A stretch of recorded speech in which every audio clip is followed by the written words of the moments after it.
वाल्मिक कराडची राज्यभर असलेली कोट्यवधींची संपत्ती जप्त करण्यासाठी एसआयटी कडून आता हालचाली सुरू झालेल्या आहेत। राज्य आणि राज्याच्या बाहेर वाल्मिक कराडची संपत्ती असल्याचं समोर आलंय। कराडनं मोठे प्लॉट असतील किंवा रो हाऊस, कोट्यवधी रुपयांची जमिनी नेमक्या कोणत्या उद्योगधंद्यांमधून कमवल्यात याची देखील चौकशी होणार आहे। कराडची संपत्ती जप्त करण्यासाठी एसआयटीनं आता बीडच्या न्यायालयामध्ये अर्ज दाखल केलेला आहे, मात्र त्याला अधिकृत दुजोरा अजून मिळालेला नाहीये।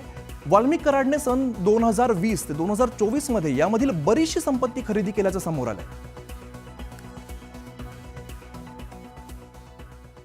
इकडे मुंबईमध्ये रिझर्व्ह बँक स्थानिक लोकाधिकार समितीतर्फे शिवराय संचलनाचं आयोजन केलेलं होतं। या कार्यक्रमाला उद्धव ठाकरे, आदित्य ठाकरे आणि शिवसेना उभाटाचे नेते उपस्थित होते। रिझर्व्ह बँक ते हिंदुस्थान प्रवेशद्वार असा संचलनाचा कार्यक्रम होता। या कार्यक्रमातून उद्धव ठाकरे यांनी भैयाजी जोशी यांच्यावरती नाव न घेता निशाणा साधलेला आहे। त्यांच्या मराठी भाषेबद्दलच्या वक्तव्यावरून उद्धव ठाकरेंनी निशाणा साधलाय।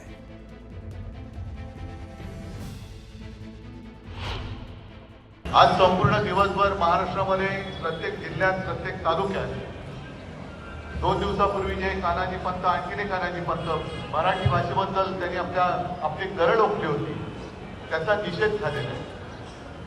आणि त्यांना म्हणते की हे बघा, हे जे मावळे आहेत हातामध्ये भगवा घेतलेले, हे जिवंत आहेत।